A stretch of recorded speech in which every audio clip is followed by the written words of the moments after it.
I'm crouched on a bathroom floor in Oregon, staring at my tripod in pieces. I need to be up in 5 hours to photograph sunrise, and none of this is going back together. All under the watchful eye of this weird motel shower curtain. Before we get to that, the problem with videos about tripods on YouTube is that they are painfully boring because no one enjoys talking about tripods, no one enjoys shopping for tripods, and no one wants to watch a guy in a Hawaiian shirt give a deep dive on tripods in his back garden. So I'm not going to do that. Instead, I'm just going to show you the 2 error purchases I made and why I've settled on the Gitzo. Not because it's perfect, it absolutely isn't. But it has one key feature that all the others lack, which means I'll be sticking with the Gitzo for years to come. Most importantly, this video is not sponsored. First up is the Freewell FW-T1, I'm not sure of the name, they all have stupid names. When it comes to tripod design, it's a constant case of compromises. We want lightweight, but we want sturdy. We want compact, but we want tall. This tripod moves everything into that lightweight and compact region, which is great when you're not using it. But when it can't deliver the basics of photography correctly, it's no use to me. It might be great for vlogging, but when it came to long exposure shots, it felt like if a cat was farting 2 blocks away, you'd see the effects in your images. The ball head as well was pretty complicated, too many levers and knobs, especially in low light.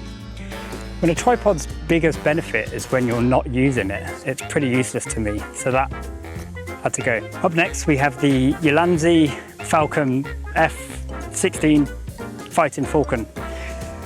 This was a very highly rated tripod, and up until recently I completely agreed. It seems to be the Goldilocks between form, compactness and yet usability. My favourite features were how quickly it was to set up, how sturdy it was and how easy it was to remove that centre column. The ball head was kind of annoying.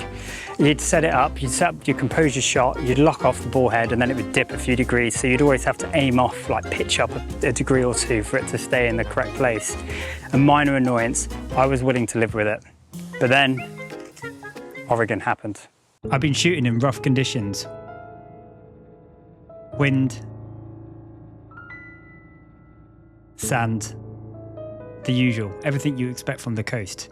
So I decided to clean the legs, which meant taking it apart, which was fine, until I tried to put it back together.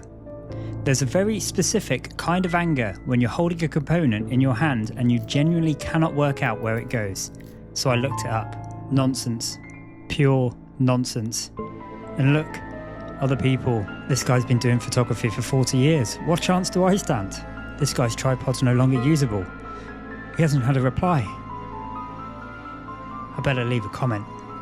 That might help the situation. It didn't. Back to trying again. You don't know what you're doing, do you, Ben? Another failure. Another waste of money.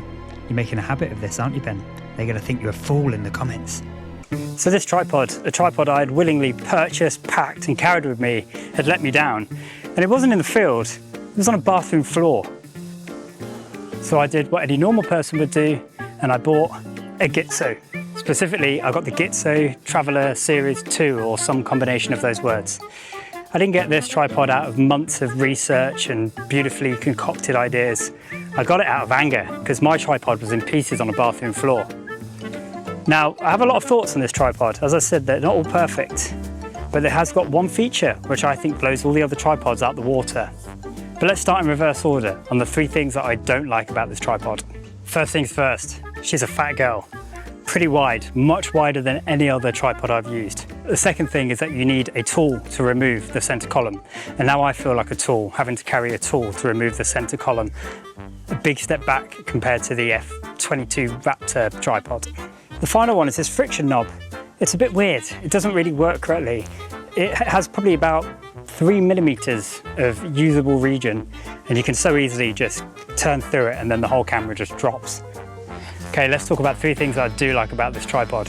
First one is the ball head. Man, the friction knob aside, this thing is sturdy. You frame up your shot, you lock it down, that ball head is not moving no matter what lens you're using. Really impressed by the ball head. I no longer need to aim off to then let it gently dip down into the position that I want. Huge perk. The second thing I love about this tripod is the quality of the thing. Man, this is incredible. Like, the materials that they use are just such a big step up. It's carbon fiber again, but they've used some custom material which does a pretty good job. And then they've got this magnesium alloy material, which is meant to reduce vibrations.